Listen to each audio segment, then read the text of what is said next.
Hi friends, I am Renu Singh. तो आज मैं आपको बताऊंगी आरआरबी पीओ के लिए मेंस के लिए आप कैसे एग्ज़ाम का प्रिपरेशन कर सकते हैं, ताकि इतना कम टाइम बचा है। 30 जनवरी को 30 जनवरी को इसका एग्ज़ाम है, तो बहुत ही कम टाइम है और आपको बहुत ज़्यादा प्रिपरेशन करना होगा। स्पेशली आपको जीए के लिए तो बहुत अच्छे से प्रिपरेशन करना होगा। इसलिए मेरा आज का डिस्कशन पॉइंट है RRB PO mains, how to clear mains. तो देखिए, हमारा एग्जाम पैटर्न जैसे आप सभी को मालूम होगा कि रीजनिंग में 40 क्वेश्चंस आते हैं, हमारे 40 क्वेश्चंस आते हैं। 40 करके सारे सब्जेक्ट्स में क्वेश्चंस आते हैं। रीजनिंग का और स्पेशली मैथ्स का मार्क्स रहता है 50-50, और कंप्यूटर का हमारा मार्क्स रहता है 20 रहता है। 40 क्वेश्चन आते हैं, 0.5 करके इसके मार्क्स होते हैं। तो ये टोटल क्वेश्चन 200 होते हैं हमारे, और टोटल मार्क्स भी 200 होते हैं। और टाइम अलॉट होता है इसके लिए 2 आवर्स। ठीक है, तो आपको अपना नेक्स्ट आज से लेके टिल 29 जनवरी तक आपको ऐसा स्ट्रैटेजी बनाना है ताकि आप ज़्यादा से ज़्यादा, क्योंकि देखिए इसमें रीजनिंग और मैथ्स और जो और भी सारे एग्जाम्स का तैयारी कर रहे होंगे वो तो डेफिनेटली हिंदी को तो इंग्लिश को तो पढ़ते ही होंगे। तो उनका ये तीनों पॉइंट तो बहुत ज़्यादा क्लियर ही होगा। और आपका रीजनिंग और मैथ्स तो आपने प्री में दिया ही है, तो वो आपका काफ़ी स्ट्रांग पॉइंट होगा। उससे कोई आपको ऐसा कोई प्रॉब्लम नहीं होगा कि हाँ आप सॉल्व नहीं कर पा रहे। और आरआरबी पीओ मेंस का एग्ज़ाम काफ़ी अच्छा होता है, मतलब टफ नहीं उतना बोल सकते हैं, क्योंकि मैंने भी इसे दिया, मैंने क्वालिफाई भी किया है, तो इसलिए मैं बोल सकती हूँ कि नॉर्मल रहता है रैदर देन जो आईबीपीएस क्लर्क वगैरह एसबीआई के एग्जाम्स होते हैं उनसे। तो वैसे ही रहता है, बहुत टफ नहीं होता है उसका। जैसे एसबीआई क्लर्क में मैथ्स वगैरह काफ़ी लेंदी हो जाते हैं, टफ हो जाते हैं, जो सॉल्व नहीं हो पाते उतनी जल्दी। लेकिन आरआरबी पीओ का काफ़ी सॉल्व हो जाता है। इसका मेन गेम चेंजर पॉइंट कहाँ आता है, जहाँ स्पेशली आता है हमारा जीए और कंप्यूटर। और इस केस में मान लीजिए हिंदी और इंग्लिश, ये भी हो सकता है। ये जो है ये बहुत इम्पोर्टेंट रोल प्ले करता है। आपको किसी भी मतलब इस एग्जाम को या किसी भी एग्जाम को, जो जितने बैंकिंग रिलेटेड एग्जाम्स होते हैं, मोस्टली जीए एक इम्पोर्टेंट फैक्टर पड़ता है। ये आपको करना ही पड़ता है। तो आपका नेक्स्ट जो ये कुछ दिनों का स्ट्रैटेजी क्या होना चाहिए, आप ट्राई कीजिए कि कम से कम आप 10 मॉक्स दे। ज़्यादा आपको देने की ज़रूरत नहीं है, 10 मॉक्स का आप प्रिपरेशन कीजिएगा, 10 मॉक्स दीजिएगा, और 10 मॉक्स को एनालाइज जरूर कीजिएगा। इससे क्या होगा ना, आपका प्रैक्टिस हो जाएगा अच्छे से, और आपको पता चल जाएगा कि आप 2 आवर्स में किस सब्जेक्ट को कितना ज़्यादा टाइम दे सकते हैं। क्योंकि यहाँ तो स्पेशली जैसे बाकी सारे एग्जाम में टाइम बाउंड कर दिया जाता है ना, कि 20 मिनट में आपको इस सेक्शन को अटेम्प्ट करना है, 20 मिनट उसको करना है, या 30 मिनट उस सेक्शन को।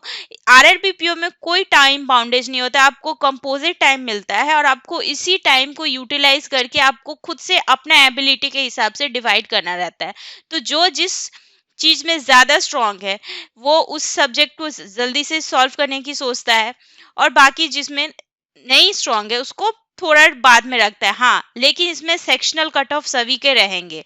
तो आप अच्छे से मॉक दे के एनालाइज कीजिए कि आपने कितना टाइम किसको अलॉट किया था और कितना सिक्योर करने सके थे मार्क्स। और आप कंप्यूटर का अच्छे से प्रिपरेशन कीजिए, और जीए का, क्योंकि गेम चेंजर ये दोनों ही बनेगा। और जो हिंदी इंग्लिश वाले हैं, जो इंग्लिश ऑप्ट करेंगे उनके लिए इंग्लिश में पेपर रहेगा, जो हिंदी ऑप्ट करेंगे वो में उनका पेपर रहेगा। और मैं अपने पर्सनल एक्सपीरियंस से बता देती हूँ, मैंने लास्ट ईयर जो 2019 में आरआरबी पीओ का मेंस जब मैं दे रही थी एग्जाम, मैं उसके पहले इंग्लिश ही करती थी। मैंने कभी हिंदी उसके पहले पढ़ा नहीं। मैंने लास्ट हिंदी पढ़ा है क्लास 12 में, उसके बाद से मैंने कभी हिंदी पढ़ा नहीं है। तो मैंने उस दिन बस ऐसे ही सोचा कि चलो आज हिंदी में क्वेश्चन पेपर दे के देखते हैं कि क्या कैसा रहता है। उस वो 2019 में फर्स्ट टाइम पेपर का चेंज हुआ था, तो हिंदी फर्स्ट टाइम आया, तो मैंने बस ऐसे ही सोचा कि आज देख के देखते हैं। तो मैंने जब हिंदी क्वेश्चन पेपर देखा तो वो काफी अच्छा था। मतलब ऐसा डिफिकल्ट नहीं था कि हाँ एकदम सॉल्व नहीं होगा। उसके पैसेज वगैरह भी, आरसी वगैरह काफी अच्छे थे। मैंने अच्छे से एग्जाम दिया हिंदी का। मैंने उस दिन इंग्लिश अटेम्प्ट नहीं किया था, मैंने सिर्फ हिंदी अटेम्प्ट किया था। मेरा प्री भी जैसे क्वालिफाई हुआ था, मेंस भी क्वालिफाई हो गया। तो हिंदी का ऐसा कोई डरने का बात नहीं है कि बहुत टफ आता है, कुछ समझ में नहीं आएगा, या ग्रामर उसके बहुत टफ आते हैं। नॉर्मल हिंदी रहता है, पेपर काफी अच्छा रहता है, आप अच्छे से अगर कॉन्सेंट्रेट करके एग्जाम देंगे तो अच्छे से क्लियर हो जाएगा। इसका मेन गेम चेंजर क्या होगा? जीए होगा और कंप्यूटर होगा। आप जीए अच्छे से 6 मंथ्स का कर लीजिए, कंप्यूटर भी अच्छे से कर लीजिए। और हाँ, एक सबसे इम्पॉर्टेंट एडवाइस है, अगर आपको कोई क्वेश्चन ना आता हो जीए और कंप्यूटर में, तो आप उस क्वेश्चन को छोड़ दीजिएगा, गलत मार्क बिल्कुल नहीं कीजिएगा। देखिए, आप जब गलत मार्क करते ना तो नेगेटिव में चला जाता है क्वेश्चंस, नेगेटिव में आपका स्कोर चला जाता है। तो आपको अच्छा है ना कि आप पॉइंट 1 तो ऑलरेडी आपका नहीं मिलेगा क्योंकि आपने उसको गलत किया, अब माइनस में चला जाएगा तो क्या फायदा है आपका, ऑलरेडी आप सिलेक्शन से पीछे होते जाएंगे। तो आप हमेशा कोशिश कीजिएगा ना कि जो आ रहा है हम सिर्फ उसी क्वेश्चंस को अटेम्प्ट करें, जो नहीं आ रहा है उसको आप रहने दीजिए। क्यों फालतू का आप नेगेटिव में गेस वर्क करने जाएंगे, तो आपका नेगेटिव होगा, फिर आपका सिलेक्शन पीछे रह जाएगा। और ऐसा कोई डरने का नहीं है, आरआरबी काफी अच्छा पेपर सेट होता है, बहुत, इसको हम बोल ही नहीं सकते कि टफ पेपर सेट होता है। आप अच्छे से दीजिए, पर आप मॉक्स जरूर दीजिएगा, ये मेरा पर्सनल एडवाइस है। मॉक्स दीजिएगा तो आपको अच्छे से एनालाइज हो जाएगा कि आप कहाँ लैक कर रहे हैं। अभी भी टाइम है, अच्छा खासा टाइम है, 30 तक आप अच्छे से प्रिपरेशन करके आप ये एग्जाम निकाल सकते हैं। तो यही मेरा एडवाइस है, आप प्लीज फॉलो कीजिएगा, मॉक्स दीजिएगा और जीए और कंप्यूटर को अच्छे से पढ़िएगा। क्योंकि अभी अगर आप रीजनिंग और न्यूमेरिकल एबिलिटीज या मैथ बोले, इंग्लिश या हिंदी बोले, उसका करने जाएंगे ना, कोई फायदा नहीं है, टाइम वेस्ट कर रहे हैं आप तो मॉक्स देख के उसको ऑलरेडी रिवाइज कर ले रहे हैं। आप ज्यादा से ज्यादा टाइम निकालिए अपने जीए और कंप्यूटर के लिए, ताकि आप अच्छे से स्कोर कर सके। आपको अगर अगर आरआरबी पीओ क्लियर करना है तो जीए और कंप्यूटर को अच्छे से फोकस करना होगा। इन दोनों से आप बहुत ज्यादा स्कोर्स कर सकते हैं इन जस्ट फ्यू टाइम, कुछ टाइम में ही आप इनको अच्छे से स्कोर कर सकते हैं। अच्छे से आप अच्छा खासा आरआरबी पीओ मेंस निकाल सकते हैं। अगर आपने मेंस अच्छे मार्क्स से निकाल लिया तो इंटरव्यू से उतना फर्क नहीं पड़ेगा। अगर इंटरव्यू आपका एवरेज भी जाएगा ना, तो आप इंटरव्यू से आपको उतना फर्क नहीं पड़ेगा। अगर आप आरआरबी पीओ मेंस में अच्छा मार्क्स लेके आएंगे तो आप अच्छे से सिलेक्शन कर लेंगे, पाल जाएंगे।